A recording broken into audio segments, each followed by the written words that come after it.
Pinol TV paindano jamane nogondi adu jamane palle oda kanwari naga tiga naga mama na tundaga inanti lenki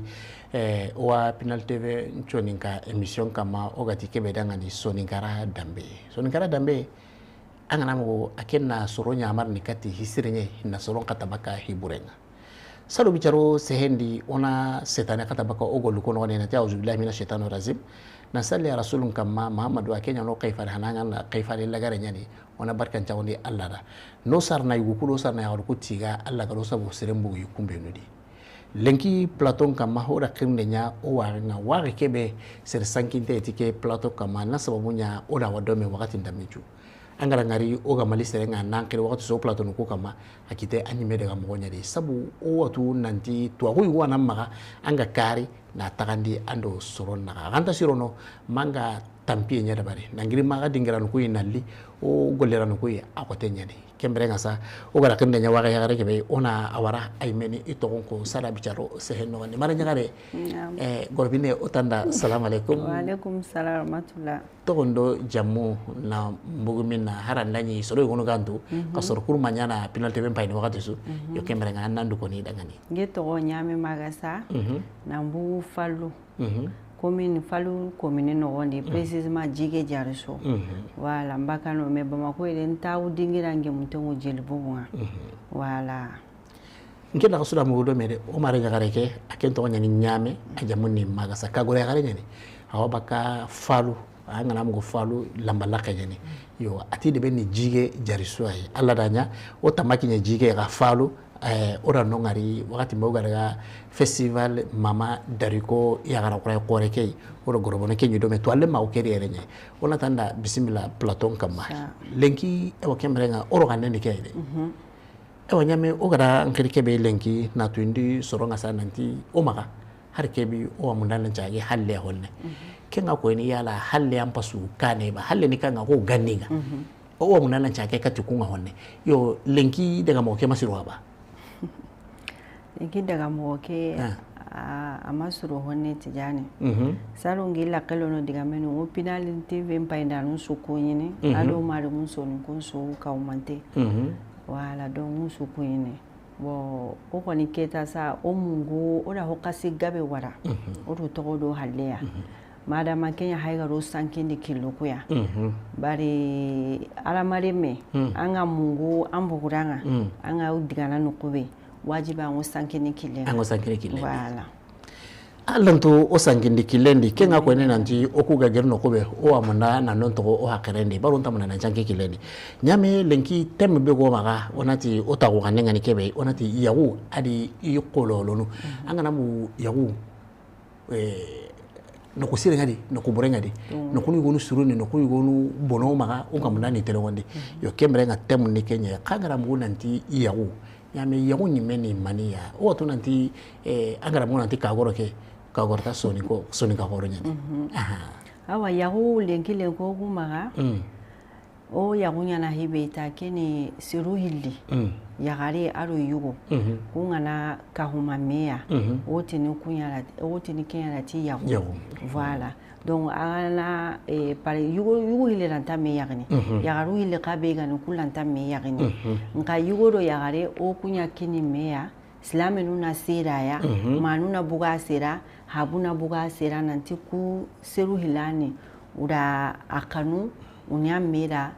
yagoule maya donc yagoune union pour deux personnes qui s'unissent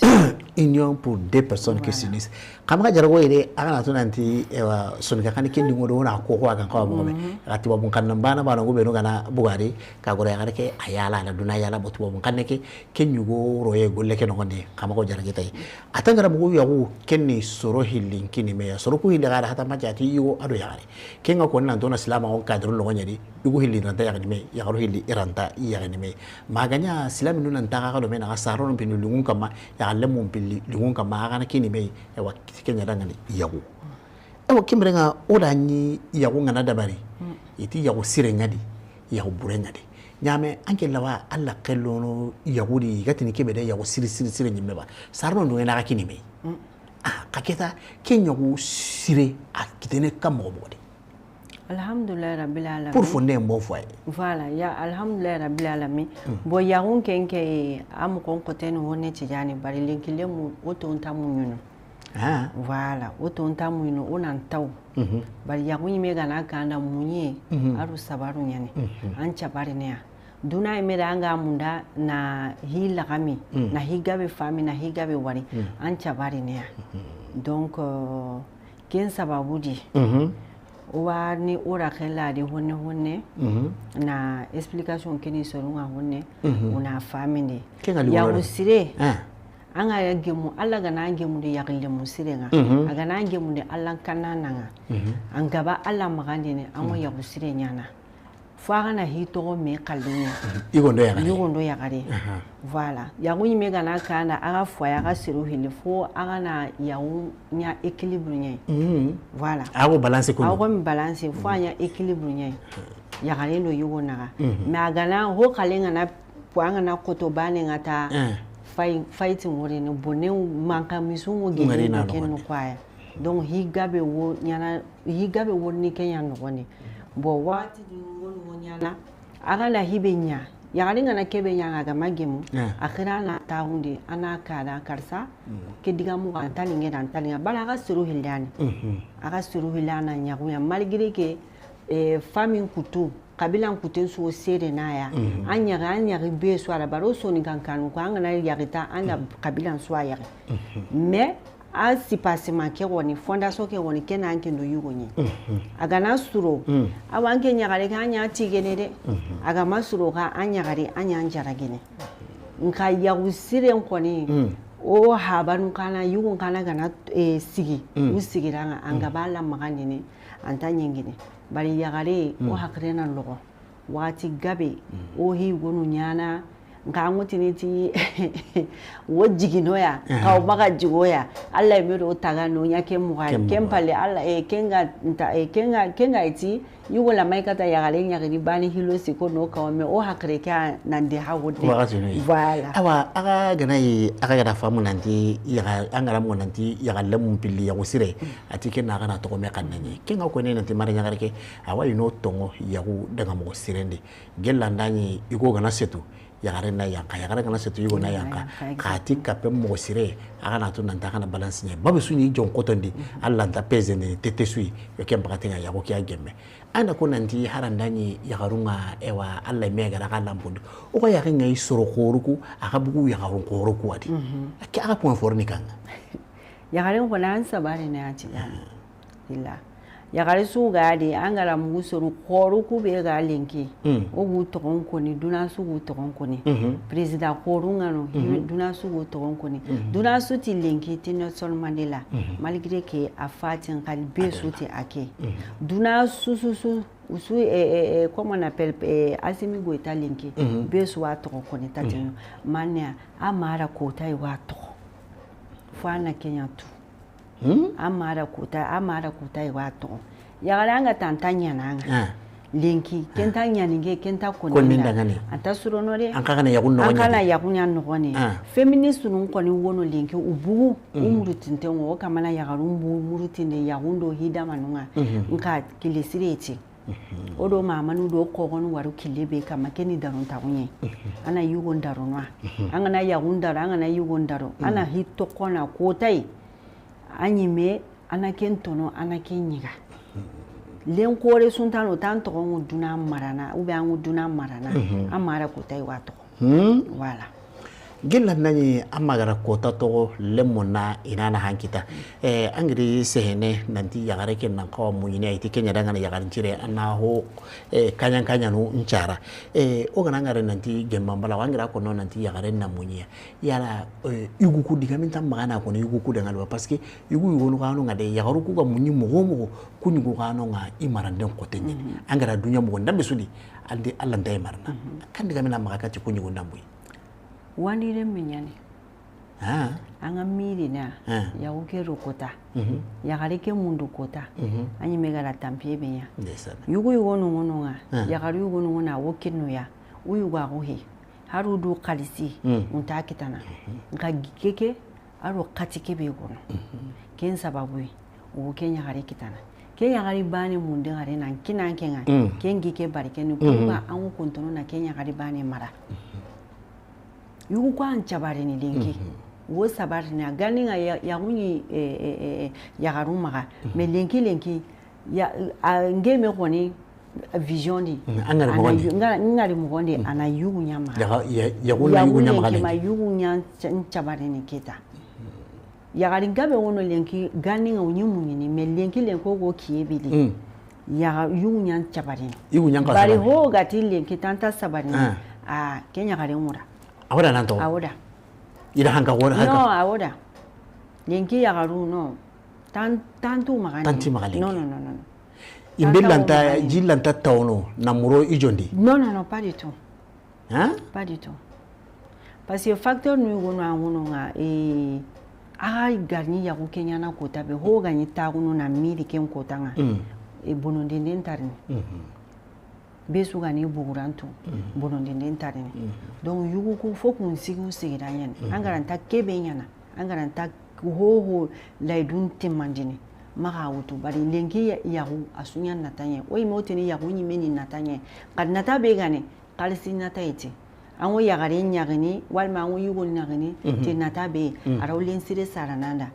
arawo abu kabila siredi ande me kiwanga anga yugo nyagini manga yagare nyagini akesu wadia ke no yugo no yagare hala natanya no yahu nyime gana kana natanya voilà parce que anyagini hoy wan nata voilà kane magani ne me ken nata be ganisa sasa ura kenya yila na nya hunga material nga ura nya mobili nunga ura nya yugo ime wal mo sireni ura nya ehwe nanto yugo be gara wa marana agara asabarun tengane allan kanana nya gane kenya ni yugo ngalinki recherche ke ni fasadi nya itani kiteke voilà kiteke ni fasadi nya yi ken ngari mo nya wala ngari mo nya ni me hono ka ona alhamdulillah rabbil alamin kitay mu ya linki yinsu magani ni me ukana ukatu ya harumarana ukatu fayunu kata gérer ne a gérer mo gondi voilà maintenant surtout hali ya haru hatan kulin jamanu ko ya haru o kirana menu ngali o kirana serungo khili wo kirano problème no exposé ne vraiment nya problème ko reay sonu ko couple nundi halle to am jamanu ko sonu ko nyakalle ma wono men nyakalle mo do men kibaran ko to hon voilà ko to okay nyame magasa o mundana atunanti yaunga wakati no ngai wono gatera étape o ku étape no nanti anda sera wutu ale mina mamma wakati yuguane abaki ni na kan no kuyo wakati yuguane ya ku wakati no yala anken korsindendi yawuni wakati no manime ngi korsindendi meni yawuni wakati no sikaya kara onyana bari ni lemine donc o kenya hay mundu no krisu magani ka o kulenkile mu hoyni facto e hoynu siki fazi no sikani ngera kenya kurisi fazi halan ko ni kellingeni tijani wakati ana ke ko ni lingeni ken ni kampa katuni awa je t'aime nunga we ngokoni telephone nungo kille angana hi ho koni yugonda awa muru nu kalama ada awa ken koni ya gela keta ga makenya nya keta intan kita na walma ngura ni hidi ken fazi lingeni ando beso kapakindi buyi ando beso kapakindi ando yugo na lingeni ken ando beso yugo kabila wa ange me yugo amenjamu akapalemo kenni manya umpa katinunga est-ce que ken pakati ngila atara gileni honna no ataranta durangila parce que mundu ndem pakati aro kiniye do goro tagandu nala wara ko yunkompe no goni kainu fanga bugu goni hinya hainu commencer kita ya woni me commencer na à partir de là anga na bugu manyon kompendi ya won commencer na à partir de là parce que nonga anga ni higabe wari anguni réalité gabe wari anga baka ho gabe sera tampi ke commence ne nonye donc besudi warjaganya ni yakun kadi onu ntake su tampi wale alhamdulillah me asugile allah besudi chance nyan besudi kitayen me wonu kem fazi kenya hoteni hilandike dingira hana wakati hana ke kenni nan de bedde be na ce ko ko anga ni ko hilandi ke be nyaketa ndan kita ampa ke ni maka oda uchenya me maka voilà bon yu mo ke erreur kana nyana parce que ku nga nyana mena tu es devenu acquise c'est-à-dire ndan kita bane anyeme unangara compagnie c'est fini alors que voilà alors que kempiti agan kabana continue na me étude harisa na me tu harisa na me karamundi harisa na me jukunundo me hoyintu parce que al joparuke aganta metu meski nyame salo bisha dangi anga ni futini ro kebe anda la ni futini ba ni futini bate bo anga hata anga kita aga makakane est ce que amanye me na amanye me de anan kabana bere bere kem pakati me ana joparu anan kabana bere bere parce que anga ma bere bere kem pakati ya alen kala na ko sasa nyari kita ampa juntari maga donc ke yanta kabananya amuru kebe haike kanwe kebe hay no am kenta kabakalla donc kanwe nyani kanwe kebe go aga do mena ka tuba munti l'amour donc amuru be hay aga do mena ka flamme yimbe wani wotina dati flamme donc ken flamme be hay no aga sondum kugo weni be maga mgobe ga tawnu me wure mgobe de te kanwe nyimbe yiwane ken wala ke nyimbe yani donc antaka basiki ken flamme wana kara ken nyimbe ka to ko kumina kenya na giaro na yagalenga na etini wa décourager ne bilambe yugo na rele nguto yugo kala ga na etini wa décourager na wati be yagale na rele nguto parce que problème nuna ngaba yugo ngana tampite ngorni watu na diga marché wa wana marché go mundu ke makite ube awo hayi go ya ken kalsi makite ube awo projet go ya ama kilien kita mo sira ama mo siri donc kun découragement yugo ngana tangi nan kabana kentu anan sabari ana nene mananga manin sare no agire Allah ya wusuro na digan kallungun ko nada ana bere na kempinu buga yimende bo yaren kala ke problem bani kita parce que ku ya garo problem ndo yu anta bana bo suva yu ko tenin to ku da teno to problem ni ku ti ti ce sont des facilités ya garo pinta nyemna tan c'est normal Allah me da ya galen ya motolodi aga tele ngonde heti o buga la ka ko tenyani o ga bugu non ko bena yu yimena ka bana fa sanga ko ta ko ngo bukena donc kabana famille odo miswekere c'est ça qui fait notre beauté en fait kayana aga giyan kalmena kenya no ngene aga kendu ndara ko be nyana aga giyan na ken no ngene le nukudo wore donc il faut que ana ya ta wana ya ren tirinka problème be ga waya misal logatin a wisa anye wannan taw ana tirinka oti fa donner le temps ana wati wo time wo accorde anya bon anga tu o maga hajunu ngangaba awa o maga karanu o maga debo goruku ya gara wona yanga da bata gari kan de wakati mbe ile ngana karanga ngana ngolle ngana ngare anga ngana ngere nga masala ranu nga ngana masala bo ya gari ke maga peta am pa junta rima allati yani to ma kama do minga ay me qilli ay gata leri bani leru no hilinyana bo telephone nga aganyu kunsunya na tanya maka kempakati bo kenya ni wakati hilandi wakati hana ke tanya maka na kinaya me wakati hilandi nga ange na kunsuwara donc anta tanki amata accordé donc c'est vraiment des conseils c'est me kinga wakati hilandi be ngane ke kundu kun kota no be no yakare ke yandu kungari amanyu kun manya kama piska ni ne mais est-ce que kunnan kawaji kemisondi ni ba ngabe gike misonene parce que be su mentalita bana bo yagari ngabe wono ntasihene kumukuru no kalino kondi bo haru gana koni umanuda parce que amana kabana ngara kile yagundi walma ambayinu walma ngiranya garu voilà banga ni sere wo koni wora anda gikea anga nya un problème mutuna anga koni kebida mais watu ni gikira misago aworni bari anyari na ampa ba togono na ma togono na bugan kabilan suri na li yugo be tawedi kenyu gubane ganati I hajuntanga ubi agana lato anga vraiment woni problème nga awon ti problème nga kenni wakati hillande nga kesimende yakareke kagura yakareke nyame mangasa aga gereke be ko naka ka wafamu no nanti oyugu ora yagaren domine hoy wago dore kay yo agana kawa ngana tanga ken kudur bakay mo yo tana wa bonna wa hakara la burumutu daga runga maga konto ewa munyina ngure yagaren misigenya na utu ikara na letay ona duro goto toni idembe dembe maganta ro yana kya mona yo kemer ko ngana giri ke wanti sikkan hilandia sikkandi wono nga ken khande ne wa ba ma ken ko tanyedi bari ke kenga ina ga sura me jukuntu anke me be gani keta limana ka guldi an munyi keta an cabaro anda yugo jukuntu anda diga kiluntu anda diga mbanguntu yugo be gai me gani kenga ini ada ho gabe to andi keta haranda tan daga anta ka dungene digana ya ngura mina keta anda lemu kita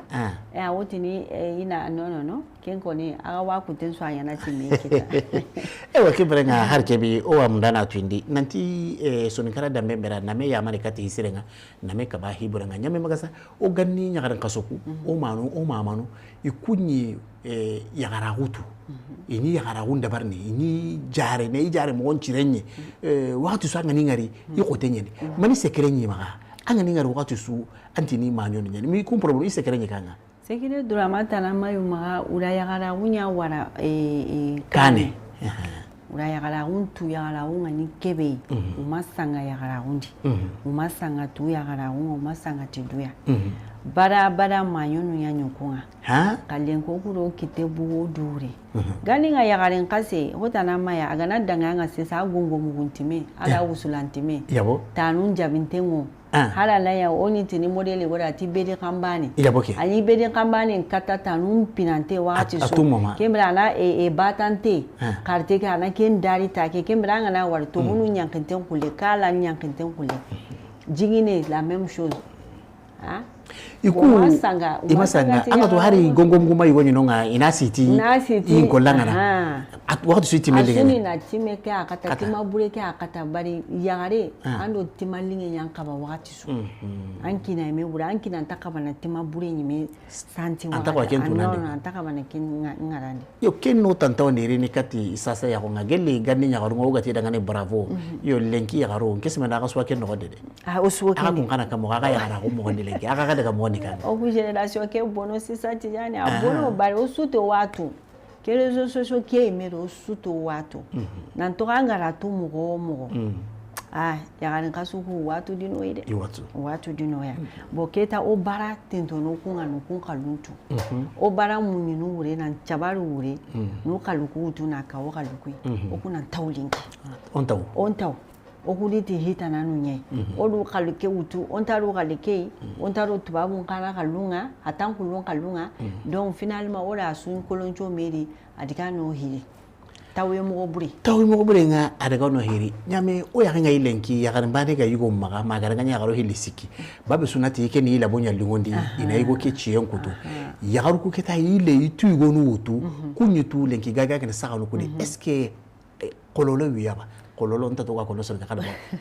lagaru eska lagaru chiri amanya lagaru sirentu ya lagaru sirentu ange kwani avindi lagaru sire hontu ya parce que saka ke me eta produit gonu ngono yitu gonu ngono watina na sasa ana ke mutuna aro du ya mo koy godi donc ana ke lo du mo koy godi yite ke ma bugumina adabali te mani honda mani hoinda me yitanda me antatu donc ala problème créé donc an to ko kenga yagaren ka yagaragu bataran piti an yagaragu na mpinchwai an na an yagaragu bonondi na bugula kaya yo ala wi yagarita na kitana me an gen yagareke parce que wati yana yagarenga ama wale donc kololo bura wi tukuya onto bura tu wo kienga bane wo pusiya nga hillo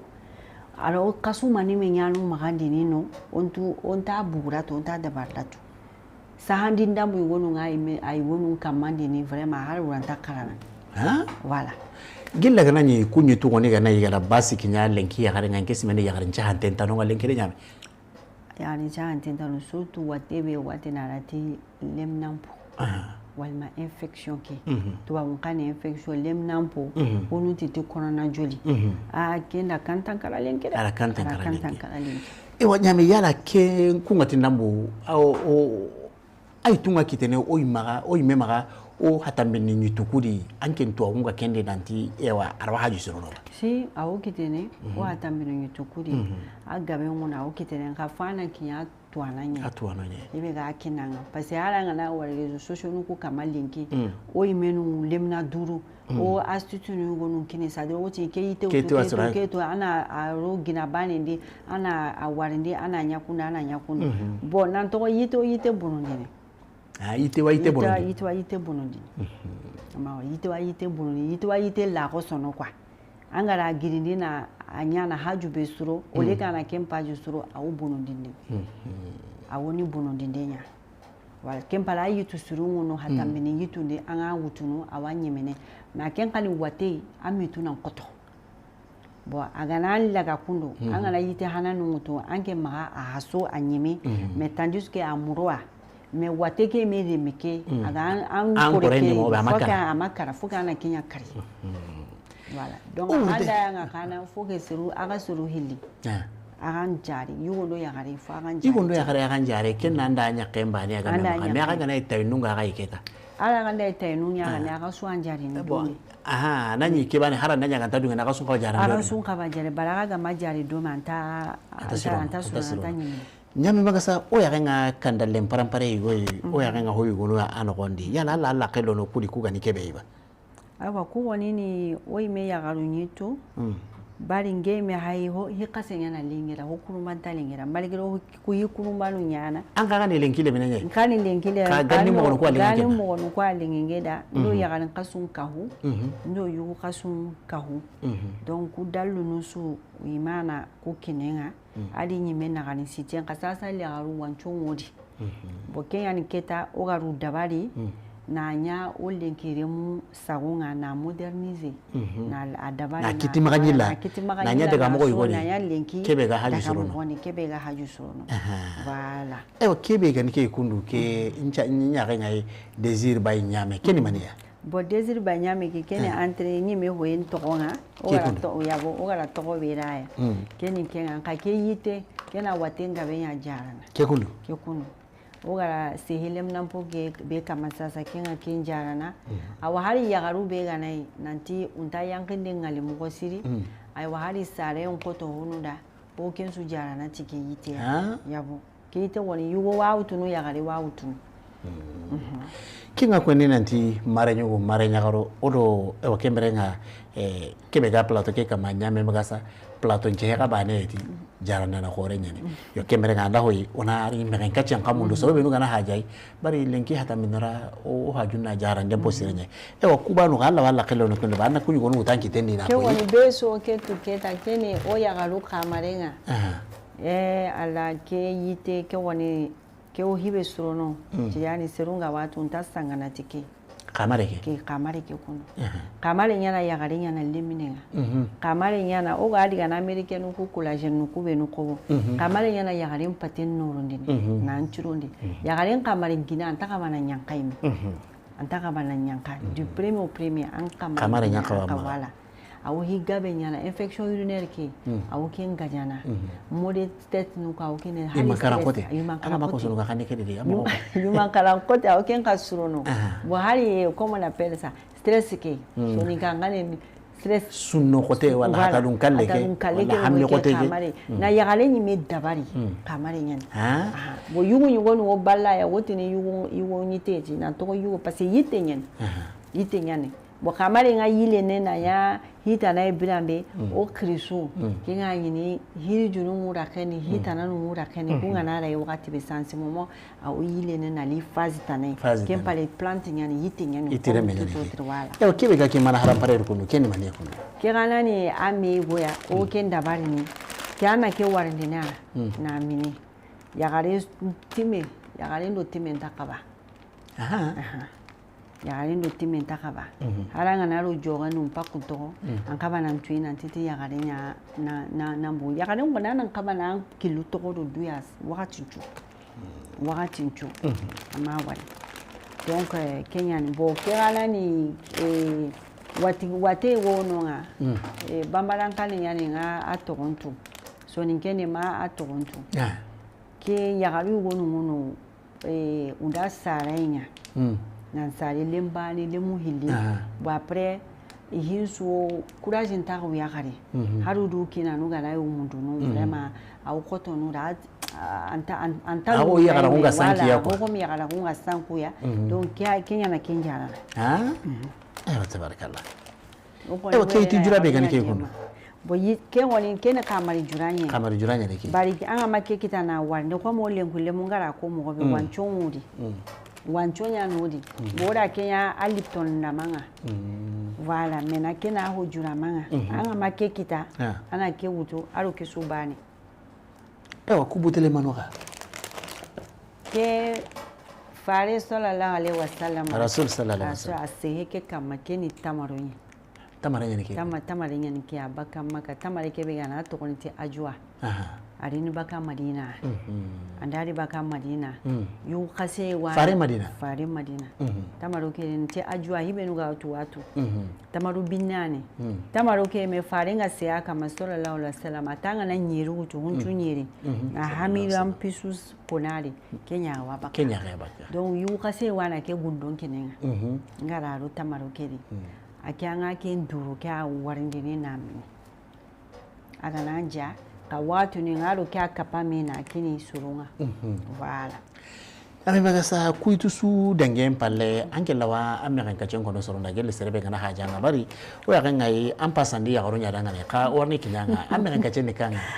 american ka cenne 74 24 16 85 74 24 16 85 1685 serebe ngana haju nyame magasa ya ata kontena bamu ko ajel bogunga dingra gore nyana maga aga ko itu dabana ko ya ngai nyame ampasandi ya garunya daga ni mosiri bari ke ya gara gondoro nya ya kemenga jawara nuku do dukure nuku ku kun kaga ga bare nga ko tata nona rora khelo ken inshallah kun kana ga lengono bara ngana ti ya gare nuku so anti yugo angana ti yugo nuku so anti ya gare voilà ya garunya no galle mutu keta na wara biran kama donc kenya ni ogo sehine kun kama mo siri donc ken no kwani ken pale yugo yime galle o waga de mana mo halu ku yime be ha go warni o burenta do ya gare sugi du seranga na warni an ho kinani woni me parce que wate be ga nyime ana wate nyima bugu jarana ana wate nyima jarana ko nyame magasa serebe ngana yangara dugoto na kisu dabar kunno na ya kai mundu yala sere wa maga anyime ga tunanti sorobe no gana lahi ke golle sere ne dambate iraga ya ka kitana iba ura ya ka kitana ka golle ke kotenya akoteni wonni patience ta linki le menga ama wale ye mo ke no ya ke hangi yiri hangi sino tamundinya anga yiteke kunu ngana ya ga mudu gele honni dingira ni gon honu no gon kurande na dingira ni gon honu tu no gon kurande na nga ala di nyime saba parce patience ngia duna hunsu ngira na yoro hori ge wa ya ga mudu no sabaru ngiri wa pasanga ma ho ya ga mudu anta kenya ga anta suru no kwa fana ya ga mudu ana hosirin kini suru nga bari yita anda kana jara ndenge no gon ka ke hay ho ntaka bana ndangi do an alla kike na lin no gondi hosire ga hiti kwa parce no gonta yankin no gonta ngali tugo gana alla ga sela ngakunu kela o jari ana jari men no goke agoten buru tabarkala sunigara dambe mberanga nyame magasa nkisimendi lenki tindu no be no ga nyoma ewa kunni kuwa ya o ya ngai anyi meda nduro soninka ngari mo no de na cheno no kulo ya garago maninda ke sababu soninka umbo na kuina titi kangeti kalisukuleti hitana he na kuyi ya garunga na tita ala wa parini na ndiga bila sugara njia na to ama kangero ndi bari ken dingira ne kana wena o ya garukana hatenkari daga na dingira ne goro wala na la samu denkino na to no hibuchine goro ndu tanga wala an valer nga parce o bara o kalukwa na ndiga sapi wande kalunga wande nyana lingo kula lenki na to ken kanta suru ona tando soninkago iyo kemberenga lenki kubenu ga lampai penalty beke kama jamane no ando jamane palle o mari nyagaru ku surtout alla ni qilli kati mania nanti na yagara ku ngaina asirundi dumaka yau ba kenin yi launa ya gara hunu hakre to gari ci jani pari ya gara humbo no linki ya gara humbo no wakati no yugo ninga oime anyi me be gani ya gara nga ya wime ci ya gara huwa bari ya gara yugo nunda ya gara hunya hu bucine ya na abula kaya ya gara ni he kore ya gara nya na alimami mbangandini ya gara nya na ministry mbangandini ya gara nya na na burugume mbangandini bo yagaren piti hibucine donc ange ni machine beya anna ange na hiya wa produit donc ange takabana ya machine bureya anga na ya machine bure ngata anta surun anga mulana ko yagaren cire na ko hygiene nya aga ko sire nduro ya ngane na siro nya buga donc fala ange mena ncura holo pour que anan kata hosire mbagandini donc yagara u ma sanga tai donc yitu di keta wa wutunu wudu bakalakaya et puis waro no du ya woni ti waten gabinye cancer de col no c'est ça menace hi gabe wade hi gabe awade donc watu be nu gani a umanya nyame ngasa kube nu garampai nanterenka kan nyame na magaka musu kunyini ke to ta hane vraiment pinalin seru ma waka su kunyini na ga mama alingi da mo sire musu kunyini donc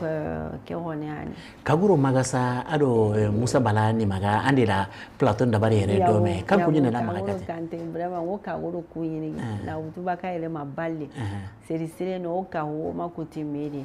awa semega en kana begani ni maganya ni wala ni magan ka begani nga kunyina akotora emisho kenya alingi seru na mo sire wa kama na pa anta invite ne mana dunga Thailandia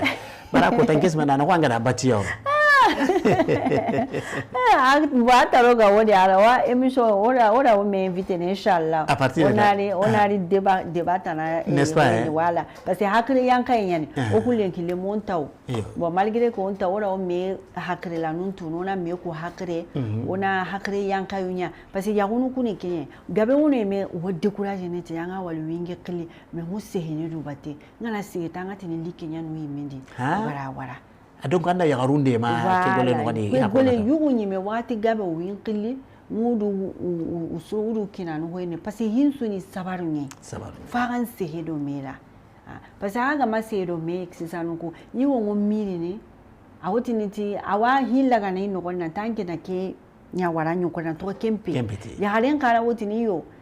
aken kala wo sikanandi menanto na to miri be ga wani kempete hakre la be ga ngana na kenkuni bogira yana sauke hakiri laya awa yayi magandini amanyeme kayugo yugo no ta yayi mundu unta dunye unta yayi mundu kayagale kira begani wandi nyani de wandi le manyani donga wandi le menyani akabugu wandi kanya da agari katanga kinanga nande manan kanchurondi donga ngana na kama nan kilu to ko da batende ni. Voilà. Merci beaucoup nyame magasa ankilenga platon kama lingo dangani banna sababu ampai garo o karangondi o mare nyagaro ya garago gani kebe igan kawa dujarna alhala numero nandutana yagunni mekota ada noe ya kanari alhala sudo gan kawa gemadi mogobe ora nawari nantiga angada kirnde kenyima lingo dangani Pinal TV mpai nanon kagai me jamane no ngana do jamane balle kanware kado do ko te soni ka umbera nikie soni kana dambe mberanga ona me yamare kati sirenga na me kaba hiburenga kanwari akaten kande na ka hainde mpo sirenga maka ga ta no benui. Assalamu alaikum.